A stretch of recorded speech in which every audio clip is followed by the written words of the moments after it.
हगे फूलल काहे गाल आँख लाल बड़ी भेल, फूलल काहे गाल आँख लाल बड़ी भेल।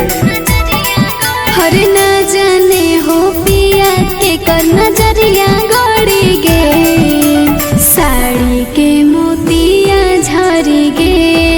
और न जाने हो पिया के कर नजरिया गड़ी गे, साड़ी के मोतिया झरी गे।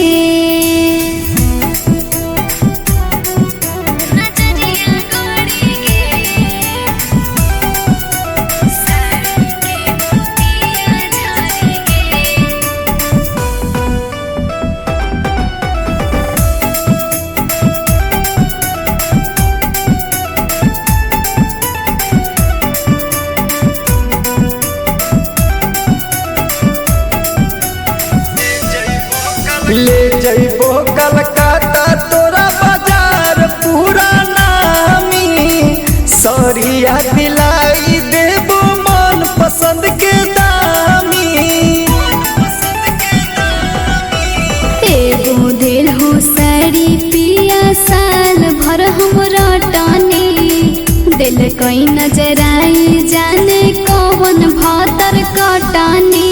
दोसर ले ले रानी बाकी माथा नहीं फेर, दोसर ले ले रानी बाकी माथा नहीं फेर। हर न जाने हो पिया के कर नजरिया गड़ी गे, साड़ी के मोतिया झरी गे।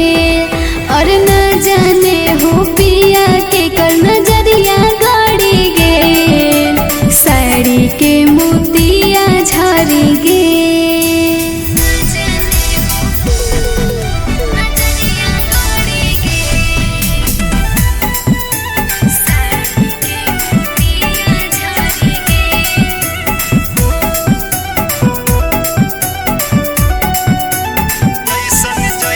जैसन जैसन मन कर तो करी हो पसंद गे, फेरी फेरी रनिया तो बहिनी हो हर दिन गे।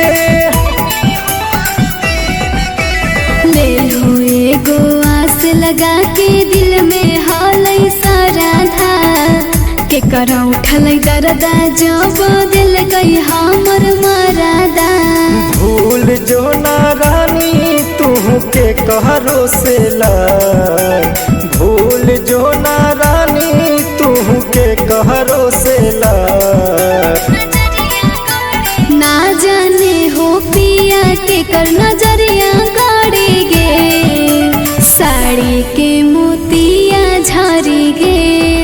और न जाने हो पिया के कर नजरिया गड़ी गे, साड़ी के मोतिया